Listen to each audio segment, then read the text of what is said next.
41,000 feet above the ground, a passenger jet suddenly went silent. No engine noise, no power, no second chances. Inside the cockpit, the pilots realized something terrifying. This plane wasn't flying anymore. It was falling. This is the true story of Air Canada, Flight 143. The day a Boeing 767 ran out of fuel mid-air. On the 23rd of July, 1983, Air Canada Flight 143 prepared for a routine journey from Montreal to Edmonton. On board were 69 people, passengers and crew, expecting nothing more than a normal flight. The aircraft was a Boeing 767, one of the most advanced jets of its time.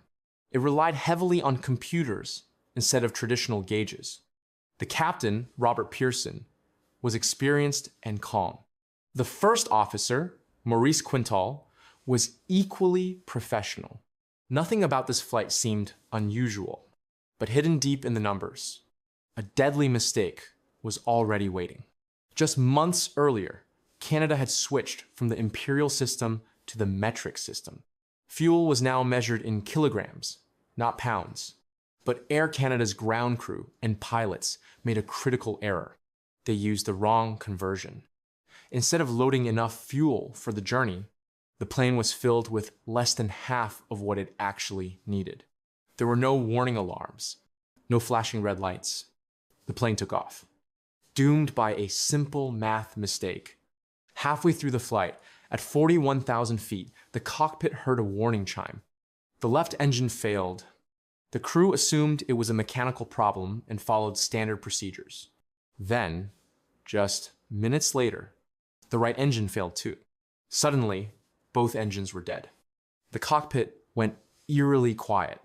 This had never happened before on a Boeing 767. With both engines out, the aircraft lost all electrical power. Most instruments went dark. Navigation systems shut down. Fuel gauges were useless.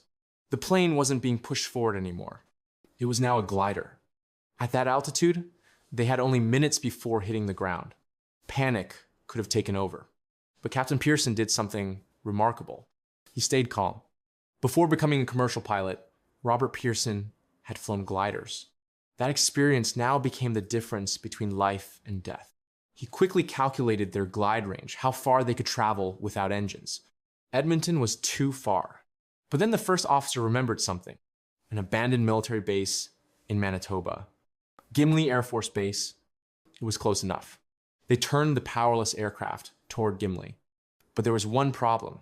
They had no engines and only one attempt to land. As the plane descended, the crew noticed something terrifying. The old airbase had been converted into a racetrack. There were people on the ground, families, cars, and children. The pilots had seconds to decide. There was no go-round, no second landing attempt. As the plane came down, the nose landing gear failed. The aircraft slammed onto the runway. Sparks flew across the ground.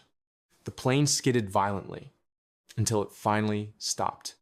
Against all odds, everyone survived. Not a single life was lost. Passengers walked away from what should have been a catastrophic disaster.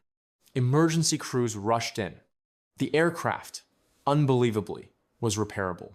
Air Canada Flight 143 would fly again. The incident became known as the Gimli glider. It's now taught in aviation schools around the world. A lesson in human error, calm decision-making, and how experience can save lives. This story explains how one small math mistake nearly caused a disaster, but one calm pilot prevented it. At 41,000 feet, with no engines, no power, and no second chances. A jet became a glider, and 69 people lived to tell the story. If you enjoyed the video, then please make sure to like, share, comment, and subscribe. And also don't forget to hit the bell icon so you don't miss any future uploads. Thanks for watching. See you next time.